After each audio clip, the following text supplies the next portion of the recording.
নন্দিনী দিদির শরীরে এক পিশাচিনী বারবার প্রবেশ করে। বারণ করছি তো। তাই বলছি।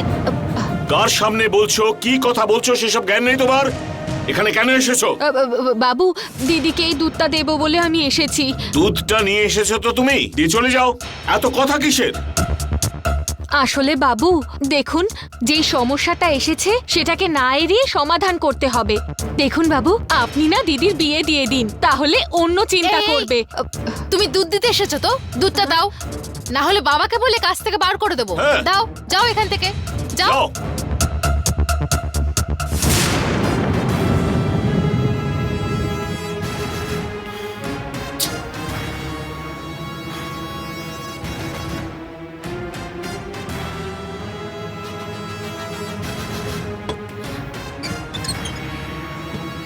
বউ, কেন মন খারাপ করছো বাবা? আমার উপরে ভূত ভর করে বললো তার জন্য? সম্ভবই না। আমার শরীরে যদি ভগবানও ঢুকতে চায় তাকে 6 মাস প্ল্যান করতে হবে, আর ভূত নো ওয়ে, চান্সই নেই। এই শোভা না একটু মাথা খারাপ আছে, ওর কথা তুমি এত কান দিও না। আর যদি কিছু বলে তাহলে আমার টেডি বিয়ার ঢিসুম ঢিসুম ঢিসুম করবে। বাবা চলো আপেল খাই। এই পূর্ণ সভাতে গুরুর জায়গাতে থাকা গ্রীষ্মদেব মাথা নিচু করে দাঁড়িয়ে আছেন মানে? আমি এটা বিশ্বাস করতে পারছি না গুরুদেব। এবার অন্তত সত্যিটা বলুন, এই সিংহাসনের আসল অধিকারিণী কে? কে বসবে এখানে? এখানে বসার যোগ্যতা কার?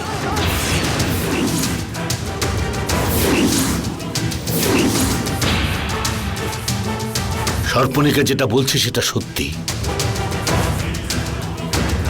কিন্তু কোথায় আছে, কেমন অবস্থায় আছে আমি সেটা জানি না। মিথ্যে, একদম মিথ্যে। এই মিথ্যে কথার জন্যই আজ অব্দি ওনাকে রাজগুরু, জগৎগুরু বলে সবার সামনে সাজিয়ে রাখা হয়েছে। হাহ, সবাইকে মিথ্যে কথা বলে এতদিন ঠকিয়েছেন, আর এখনো মিথ্যে কথাই বলে যাচ্ছেন। এনার কথা বিশ্বাস করার মতো বোকা হয়তো বাসুকি নাগেরা হতে পারে, তক্ষক নয়। আর একটু অপেক্ষা করলে সমস্ত সত্যি কথা তোমরা জানতে পেরে যাবে। তোমরা যাই বলো না কেন, আমি শুধু একটা কথাই বলবো, জানি না। না, সবকিছু জেনেও না বলছেন? ঠিক আছে, আপনি নিজে সবার সামনে সত্যি বলবেন, আর সেই সময়টা খুব তাড়াতাড়ি সবার সামনে চলে আসবে। ঠিক আছে, আমি সেই সময়টা জানিয়ে দিচ্ছি। আগামী ফাল্গুনের মহাশিবরাত্রির দিন উনি সবার সামনে সত্যিটা বলবেন। ওনাকে সেদিন আসতেই হবে। যুদ্ধটা বাকি আছে এখনো, আর সেই যুদ্ধ কেউ আটকাতে পারবে না। জিতলে সিংহাসন, আর হারলে শ্মশান। উত্তর দিন গুরুদেব, কেন চুপ করে আছেন আপনি? গুরুদেব, আপনার মৌন থাকার জন্য কিন্তু আমরা সবাই ভয় পাচ্ছি। আপনি যদি মাথা নিচু করে দাঁড়ান তাহলে বাসুকের সৈন্য লোকজনেরা তারাও অপমানিত হবে। কিছু একটা বলুন গুরুদেব। ওনার কথা বলার জন্য আর কিছু বেঁচে নেই। এখনকার পরিস্থিতিতে আমার কথাই অন্তিম। আসল রানী না আসা পর্যন্ত এই রাজ্যাভিষেক স্থগিত থাকবে। আর সেই রানী আসার পর আমাদের শক্তি, আমাদের সাহস, আমাদের বুদ্ধি, আমাদের পরাক্রম নির্ণয় করবে।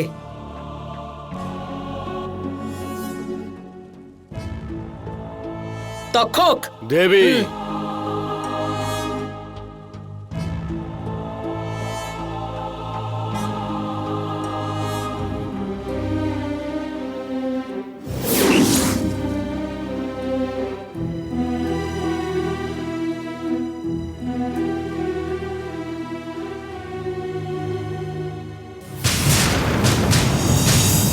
ओम श्रीम आईम जातवेदसे नमः। ओम ह्रीम जातवेदसे नमः। হ্যাঁ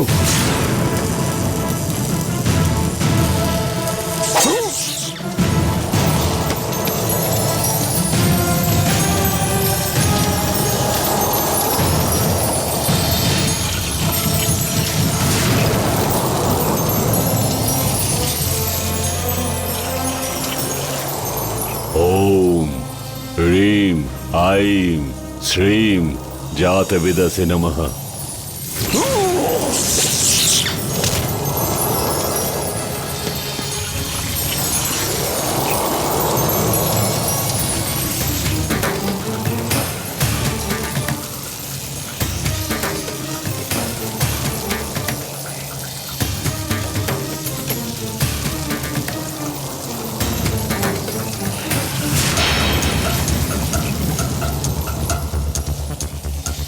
ओम ह्रीं ऐं जातवेदासे नमः। ओम श्रीं ऐं ह्रीं जातवेदासे नमः। ओम श्रीं ऐं जातवेदसे नमः। ओम ह्रीं ऐं जातवेदसे नमः। ओम ह्रीं जातवेदासे नमः। हाँ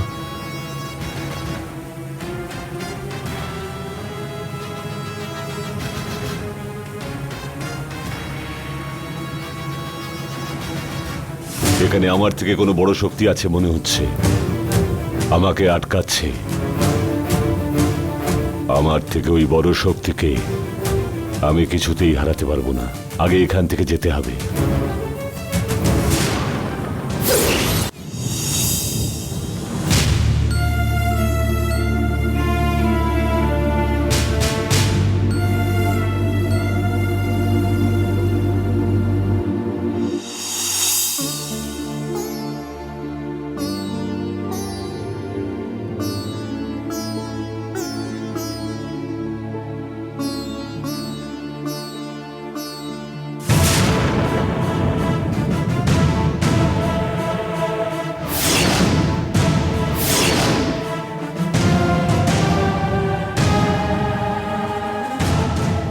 প্রণব, কেন দাঁড়িয়ে আছিস? আয় বস না। আমি এখানে বসতে আসিনি। তাহলে তুই তোর বরকে বাঁচাবি বলে আমার সামনে যে শপথ নিয়েছিলিস, এবার পারলে বাঁচিয়ে নে। প্রণব, কি হয়েছে তোর রে? এভাবে কেন কথা বলছিস? আমি প্রণব নই, তার মানে জননী।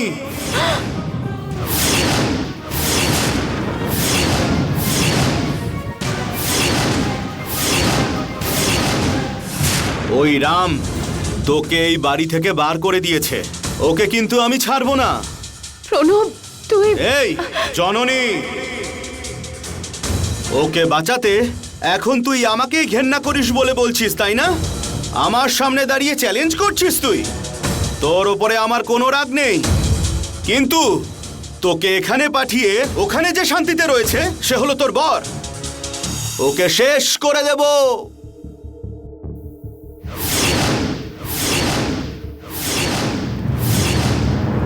তারপরে তুই এখানে নিশ্চিন্তে যত পারিস ওর ব্যাপারে চিন্তা করতে পারিস। না না, দেখ আমার কথা শোন তুই। আমি এখানে শুনতে আসিনি, বলতে এসেছি। বলা হয়ে গেছে, আসছি। দেখ, শোন আমার কথা, আমার কথা ভালো করে শোন। ওই মানুষটা যেমনই হোক আমার স্বামী, তুই ওর কোনো ক্ষতি করিস না। আমি তোর কাছে হাত এই! জোড় করছি। ও ভালো কি খারাপ সেটা তোকে আমায় বলতে হবে না। ও যে খুবই খারাপ সেটা আমি জানি, আর তাই ওকে আমি শেষ করে দেব। না জননী, ওকে এই! কিচ্ছু করবি না তুই। জননী আমার কথা শোন। এই!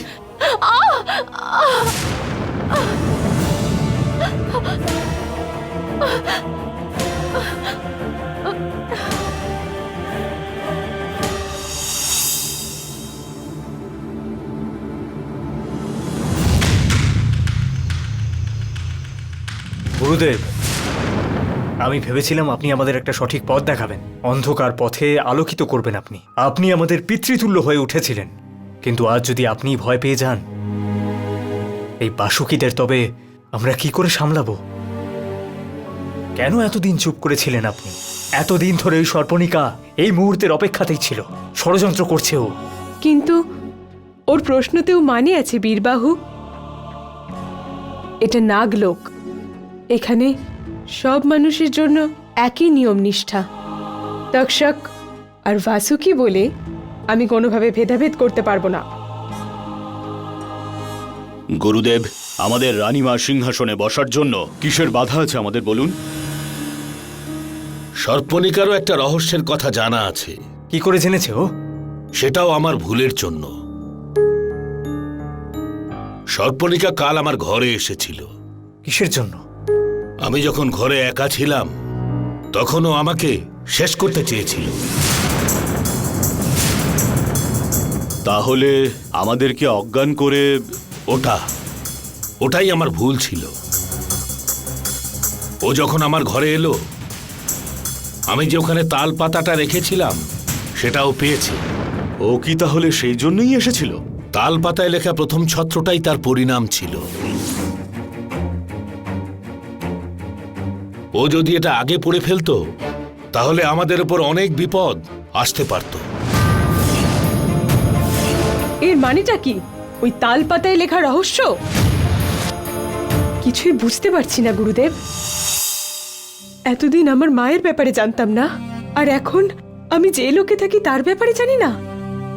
এসব কি হচ্ছে গুরুদেব? আপনি আমাকে বলুন। তোমার মনে যেসব প্রশ্ন রয়েছে তার উত্তর কালকে দেব। এখন আমার মনের অবস্থা ভালো নেই।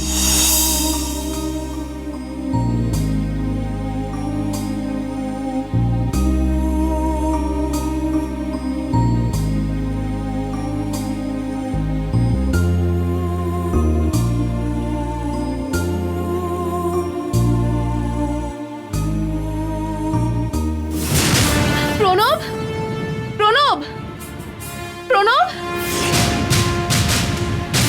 আরে প্রণব কোথায় চলে গেল? রামকে কি একটা ফোন করব? ফোন করতেই হবে।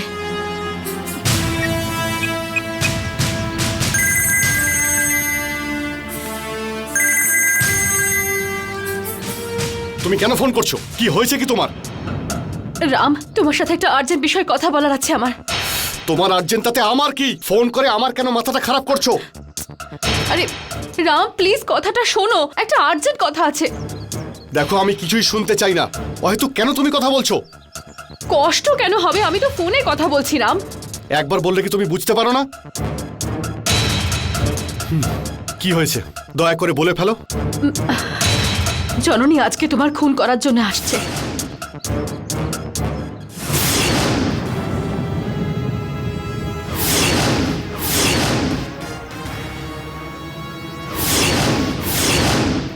দেখো রাম, এখন তুমি যেখানেই আছো সেখান থেকে তাড়াতাড়ি বাড়ি চলে যাও।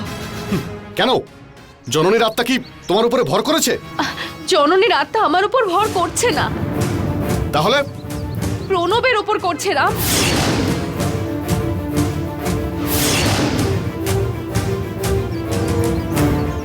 প্রণবের উপরে? এই তো কিছুক্ষণ আগেও আমাকে ফোন করেছিল। আমাকে জিজ্ঞাসা করলো আমি এখন কোথায় আছি। আমি তো লোকেশনও শেয়ার করে দিয়েছি। সেটাই তো রাম, তুমি কোথায় আছো সেটা জানার জন্য কল করেছিল। তুমি ওখান থেকে চলে যাও।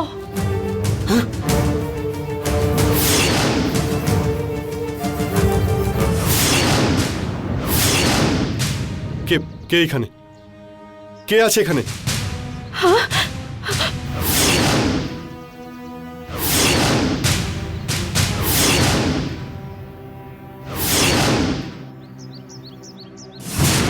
হ্যালো রাম, কি হলো? কে এসেছে? জানি না, মনে হচ্ছে কেউ আমার পিছন থেকে দৌড়ে গেল। রাম প্লিজ আমার কথা শোনো, তুমি ওখান থেকে চলে যাও। হ্যাঁ, ঠিক আছে।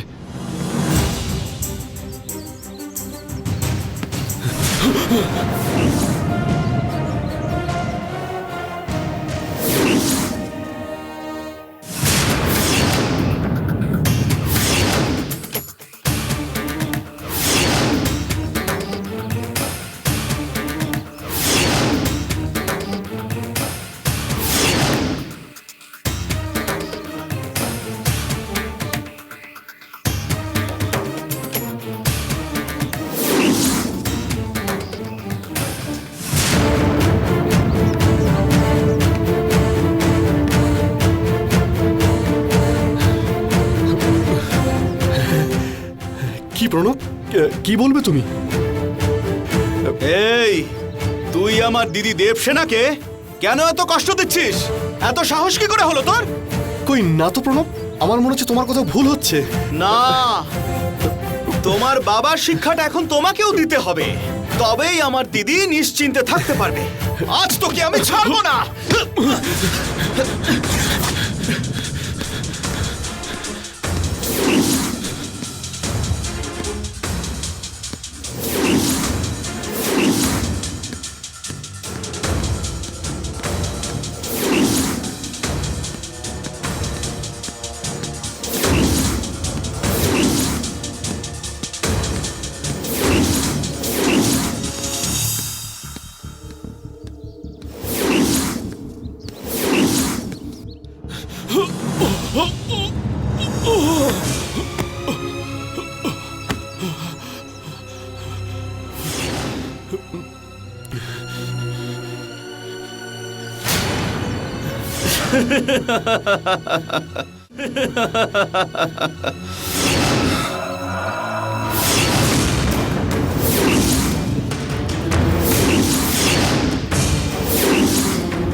সব কি বিচিত্র!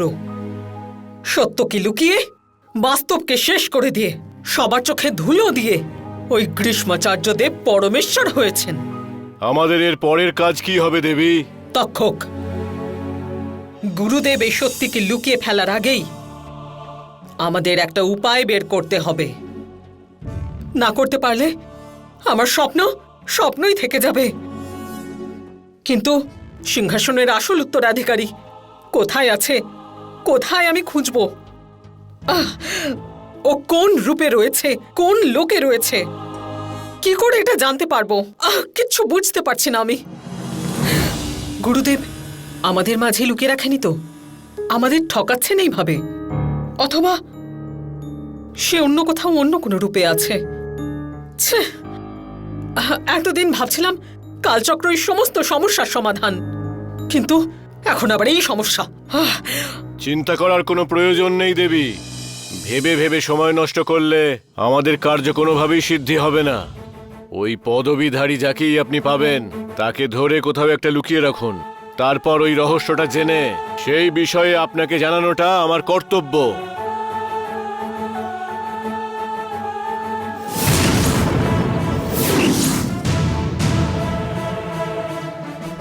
না প্রণব, প্লিজ আমায় তুমি মেনো না। আমি প্রণব নই, মানে জননী।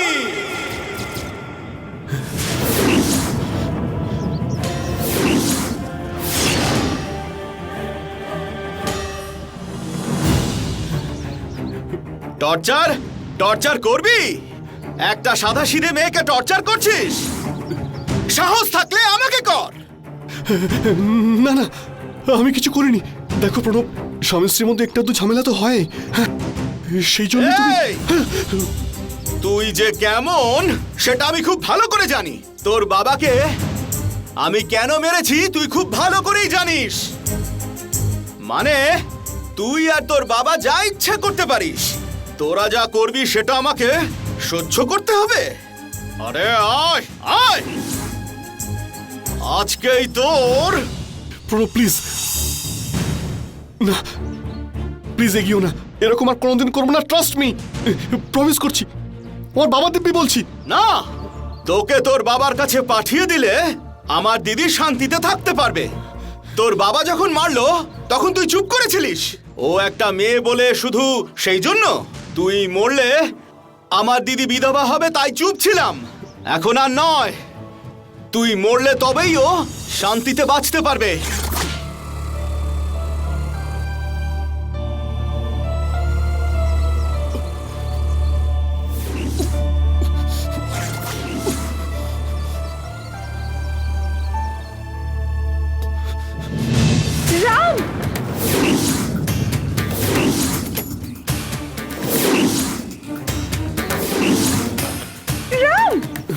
দেবসেনা,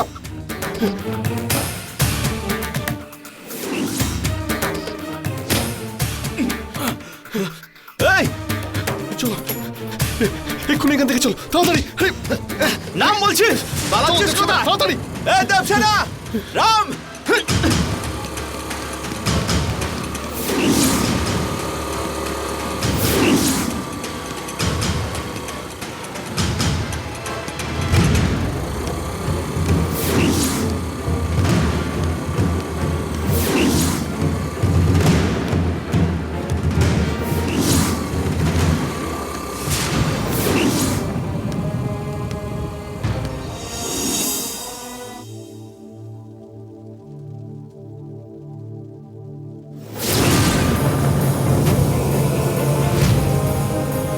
গুরুদেব,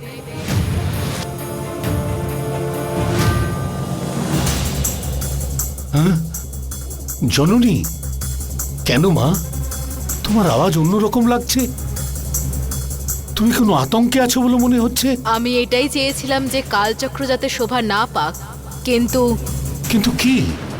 ও কি কালচক্রটা পেয়ে গেছে? না, কিন্তু নন্দিনী শরীরে প্রবেশ না করতে পারার মতন ব্যবস্থা করেছে ও। মানে? একটা মায়াবী মাদুলি নন্দিনীকে মিথ্যে বলে বেঁধে দিয়েছে। তার প্রভাবে আমি ওর শরীরে কিছুতেই প্রবেশ করতে পারছি না। ধূর্ত, ও সবসময় এই কাজগুলোই করে থাকে।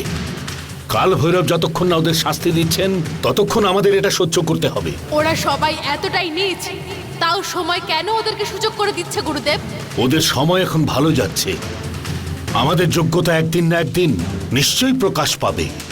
ধর্ম সংস্থাপনার্থায় সম্ভবামি যুগে যুগে। ভগবান এমনি এমনি এই কথা বলেননি। ধর্মের সংস্থাপনা তখনই হয় যখন অধর্ম তাণ্ডব শুরু করে। ওই সময়টার জন্যই ভগবান অপেক্ষা করে থাকেন। ওনার আবির্ভাবের জন্য একটা কারণ দরকার। ওনার আবির্ভাবই এদের সবাইকে নাশ করবে। চিন্তা করো না, আমি অবশ্যই এর উপায় খুঁজে বার করব।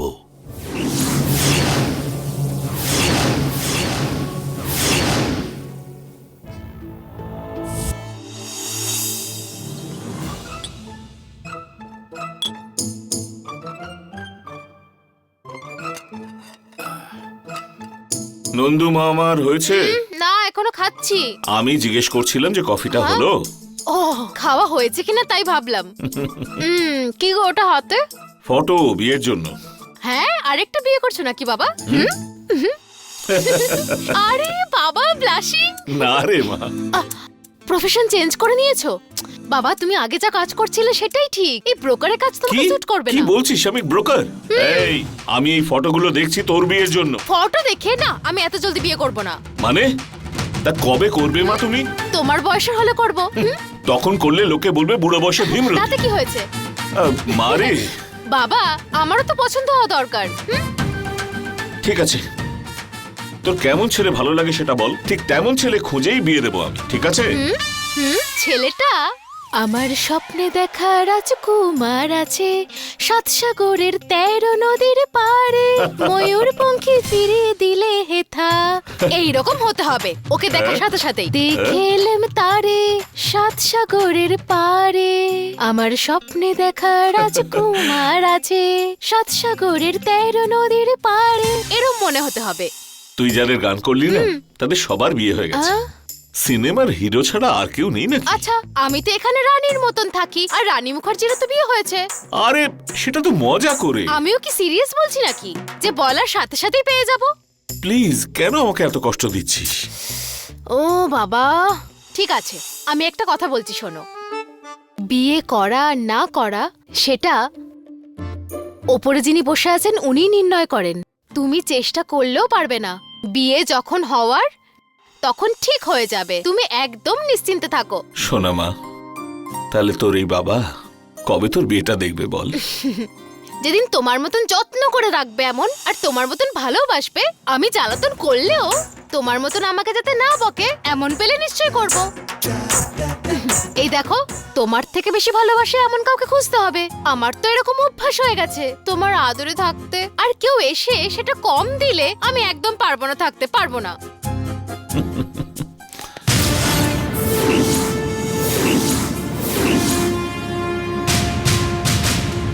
তোর জন্য যে সময় ঠিক করেছে সেটা পেরিয়ে যাচ্ছে।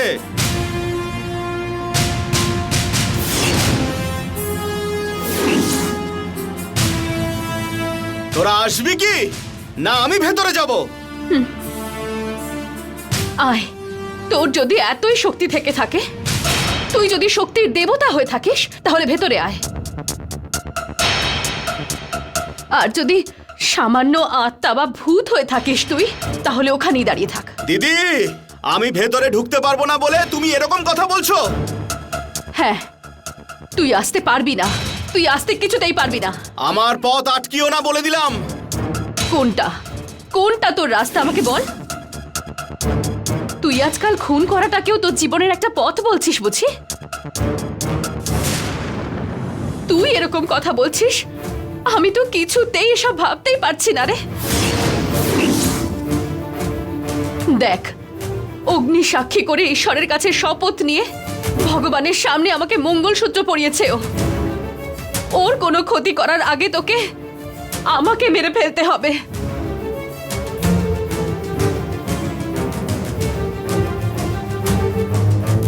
তাছাড়া তুই আমার স্মৃতির সিঁদুর জোর করে মুছে দিতে চাইলেও আমি চুপ করে থাকবো না। চুপ না থেকে তুমি আর কি বা করতে পারো দিদি? তুই কতদিন পালাবি? আর দিদি তুমি কতদিন আগলে রাখবে? যতদিন আমি নিঃশ্বাস নেব ততদিন, যতদিন আমার এই শরীরে প্রাণ আছে ততদিন। এই মঙ্গলসূত্র, স্মৃতির সিঁদুর, শাখাপলা আমার হাতে যতদিন থাকবে ততদিন।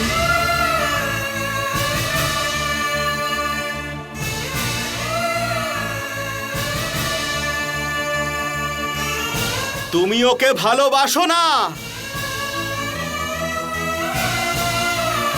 এখন এসব নাটক করছো তুমি। তোকে আমি এতদিন ধরে সত্যি খুব ভালোবাসতাম রে, কিন্তু এখন আমি আর বাসি না। এতদিন আমার ওর প্রতি কোনো ভালোবাসা ছিল না, কিন্তু এখন আমি ওকে ভালোবাসি। আয়, বাইরে বেরিয়ে আয়। বেকার বাজে কথা বলো না। তোমার জেদ ওর কপালে লেখা ভাগ্য বদলাতে পারবে না। তোমার রাগ ওর আয়ু বদলাতে পারবে না। তোমার প্রতি ওর ধর্ম ওর কর্মকে বদলাতে পারবে না। চলে আয় বাইরে, আয়। আসবো না, আমি আসবো না, আর ওকেও আমি যেতে দেব না। তুই যা করতে পারিস করে নে, তো যা খুশি কর। তাই আমার রাগের পরীক্ষা নিচ্ছ তুমি দিদি? বাইরে চলে আসতে বলেছি। যতই বাঁচানোর চেষ্টা করো, ওকে আমি আজ নয় তো কাল কিছুতেই ছাড়বো না।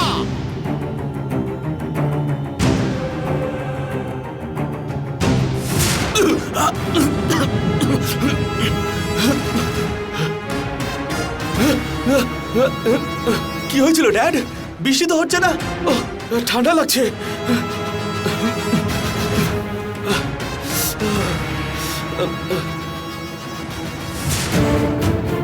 দেবসেনা, রাম, তোমরা দুজন বাইরে এসো,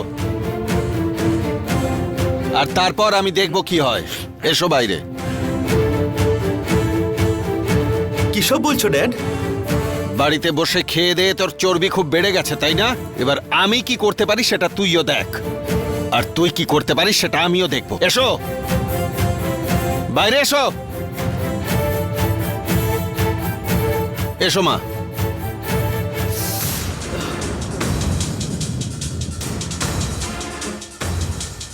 হ্যাঁ রাম, তোমাদের জীবনটা নষ্ট হয়ে যাচ্ছিল, আর আমার কপালটা দেখো, কোনো পুণ্য করিনি, কোনো সুকীর্তিও নেই, ক্ষমা চাইবার যোগ্যতা নেই। ছি, আমায় তোমরা ক্ষমা করে দাও। ড্যাড, তুমি এসব কথা বলছো কেন? কি হয়েছে? প্রণব, চল আমার সাথে।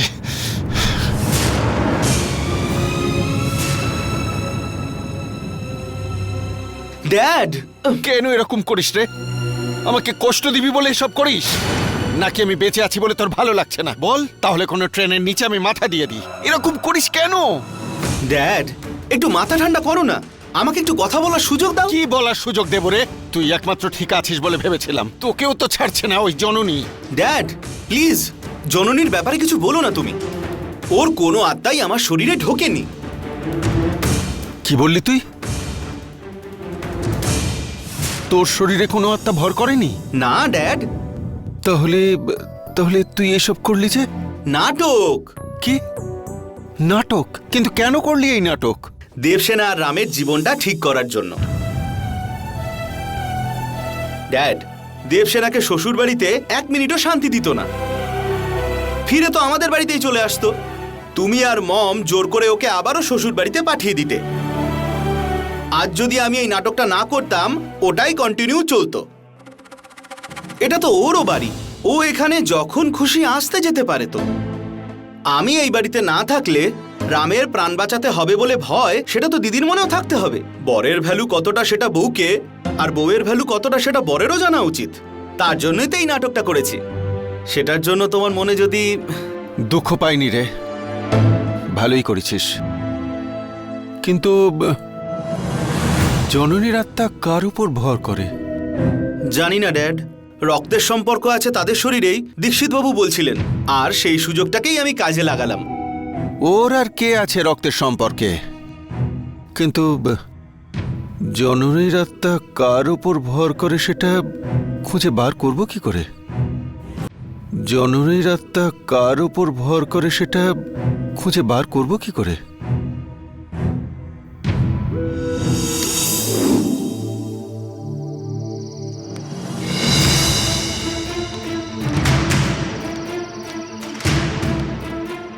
ছি, এরকম সময় গাড়িটা খারাপ হওয়ার ছিল। নন্দিনীটা আবার বাড়িতে একা আছে।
কেমন আছেন আপনি দাদা?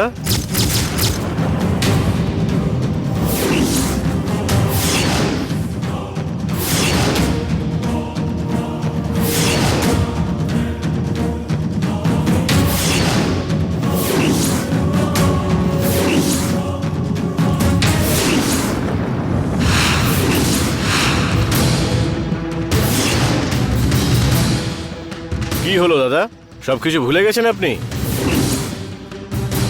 আমাদের থেকে এইভাবে পালানোর চেষ্টা আপনি কেন করছেন? আপনি ভুলে যেতে পারেন। আসলে এই ভুলোকে আসার পরে আপনি নিজেকে ভুলে থাকতে পারেন, কিন্তু আসল সত্যিটা কোনোদিনই লুকিয়ে রাখা সম্ভব নয়। একদিন না একদিন আসল সত্যিটা সংসারের সবাইকে জানাতেই হবে দাদা। আপনি যে একজন নাগ যোদ্ধা ছিলেন সেটা ভোলা কখনোই সম্ভব নয়।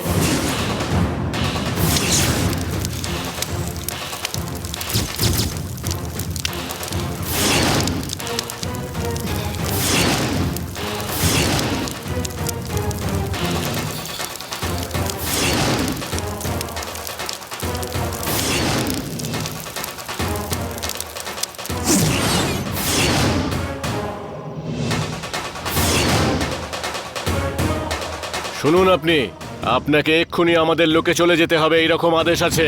সম্ভব নয়। গুরুদেব আমাকে যে কাজ দিয়েছেন তা এখনো শেষ হয়নি। আপনাকে এক্ষুনি আমাদের নাগ লোকে ফিরিয়ে নিয়ে যাওয়ার জন্য গুরুদেব আমাকে এখানে পাঠিয়েছেন। কি? গুরুদেব? হুম। উনি সবকিছু জানার পরেও আমাকে কেন আসতে বলছেন? না, তুমি মিথ্যে কথা বলছো। মিথ্যে কথা বলার অভ্যেস আমাদের লোকের মানুষদের নেই। গুরুদেবের অনুমতি না থাকলে আমি বা নাগলোকের অন্য কেউ অথবা আপনি নিজে কেউ কি কোনো সিদ্ধান্ত নিজে নিজে গ্রহণ করতে পারে? আপনি বলুন। তুমি হয়তো ঠিকই বলছো, কিন্তু গুরুদেবের আমাকে দেওয়া কাজ তো এখনো শেষ হয়নি। আমার কর্তব্য পূর্ণ হওয়ার জন্য এখনো তো সময় আছে। আমি এখনই ওই নাগলোকে ফিরতে পারবো না। আপনি কিন্তু গুরুদেবকে অপমান করার মতো কথা বলছেন। এটা কি আপনার করা উচিত হচ্ছে? গোটা নাগলোক এখন অনেক সংকটে আছে। আপনার আগমন ঘটলে সেই সংকট থেকে আমরা সবাই মুক্তি পাবো, এরকমটাই মনে করেন আমাদের গুরুদেব।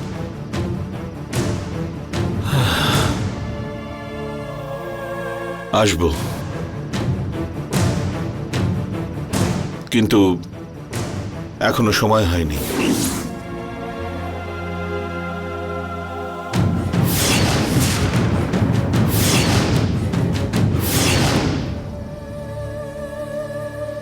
যে কাজের দায়িত্ব আমার উপর আছে তা শেষ করেই নাগলোকে ফিরব।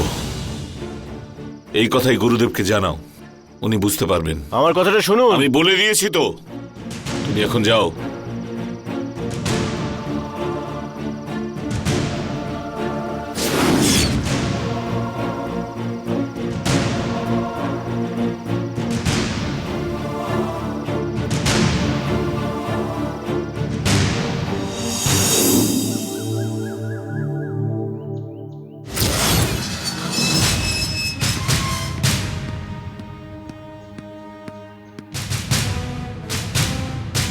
হে দেবী মা, আজ যেভাবেই হোক এই বাড়ির লোকজন যেন এই মন্দির বানানোর জন্য রাজি হয়েছে, তাহলে আমি পুজো ছি দেব। আপনাকে! হ্যাঁ? লাখ লাখ টাকা মন্দিরের পেছনে খরচা করে আর আমাকে শুধু নমস্কার হবে না।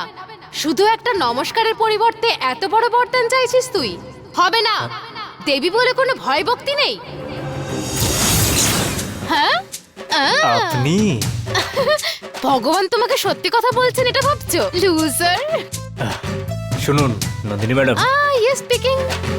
আসলে ওই মন্দিরের ব্যাপারটা আর একবার যদি আপনি আমাকে মন্দিরের কথা বলেন তাহলে আমি আপনাকে এখনই এখন কি? লঙ্কার গুঁড়ো মাখিয়ে দেব, যাতে আপনি তার জ্বালায় এখান থেকে দূরে চলে যান। নন্দিনী শোনো প্লিজ। এই কি প্লিজ? কুরুক্ষেত্রের যুদ্ধের ব্যাপারে আপনি শুনেছেন, দেখেছেন? বলুন দেখেছেন, বলুন। হ্যাঁ হ্যাঁ, আর ওই নীলি যে রাস্তায় আমার সাথে ঝগড়া করেছে সেটা আমার বাবা যদি জানতে পারে। হ্যাঁ, ওই নীলির হয়ে আমি ক্ষমা চাইছি। বাবার হয়ে আপনিই মন্দির বানিয়ে নিন, ওখানেই গল্প শেষ। না, এভাবে জেদ করলে কি করে হবে বলুন তো? আপনি যা বলেছেন আমি তাই করেছি। বলুন, নীলিকে বাদ দিন না, ওর এটার সঙ্গে কোনো সম্পর্কই নেই। আমার জন্য একটু আপনি আরে আমি বোধহয় একটু বেশি জ্বালাতন করছি ওকে। কি করব এখন? উনি যদি এখন আমায় কিছু বলতে শুরু করেন তাহলে তার প্রভাব অনেকদিন থাকবে। নন্দিনী শোনো প্লিজ। অনেক প্রার্থনা করেছেন বাবা, এরপরে তো হাতে পায়ে পড়ে যাবেন। টেনশন নেবেন না, আমি ওসব বলবো না। কিন্তু একটা কাজ করুন, ওই নীলিকে নিয়ে এসে আমার কাছে ক্ষমা চাইতে বলুন, তারপরে আমি দেখছি। আরে সেটা কি করে? যে আপনার বউ হবে তাকেও আপনি মানাতে পারলেন না, আর আমাকে এখানে মানাচ্ছেন? হ্যাঁ ঠিক আছে, আমি ওকে আনবো, সরিও বলতে বলবো। সত্যি উনি কি নিয়ে চলে আসবেন নাকি এখানে? ও সরি বলার পর কিন্তু এই কাজটা করে দিতে হবে, মনে রাখবেন প্লিজ নন্দিনী। ম্যাডাম ম্যাডাম হ্যাঁ হ্যাঁ madam madam Nandini madam, Nandini madam. হ্যাঁ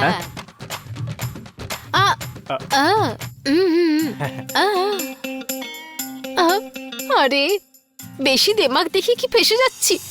হে ভগবান, কি করব?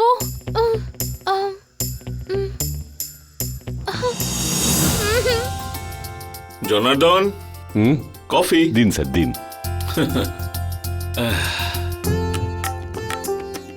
আচ্ছা স্যার, বিয়ের জন্য কেন এত তাড়া? এটাকে তাড়াহুড়ো কেন বলছো জনার্দন? মাঠে ফসল হয়ে পেকে গেলে তাকে কাটতেই হয়, বাড়িতে মেয়ের বিয়ের বয়স হয়ে গেলে তাকে বিয়ে দিতে হয়। না, ওই বিয়েতে রাজকুমারের মতন ছেলে বলেছিলেন চাই, সেই জন্য বললাম। ট্রেন্ড বদলে গেছে জনার্দন। রাজপুত্রের মতন ছেলে পেলে তো ভাগ্য খুলে গেল, কিন্তু আমি যেটা চাইছি ছেলে গরিব হয় হোক, কিন্তু ভালো যেন হয়, ভালো গুণ থাকে যেন, আর যেটা মাথায় রাখবে ছেলেও যেন তাড়াতাড়ি বিয়ে করতে রাজি হয়। ঠিক আছে, দেখুন সন্তোষ বলে একটা ছেলে আছে। দাও দেখি। এই দেখুন, বাবার নাম আনন্দ, মায়ের নাম সুনন্দা। বাড়ির ভিতরে সব সময় হাসি খুশি থাকে। পাগল হবে হয়তো। ছি ছি, বাড়িতে সব সময় আনন্দে হাসি খুশিতে থাকে মানে ছেলেটা খুব শিগগিরই বিদেশে যাবে।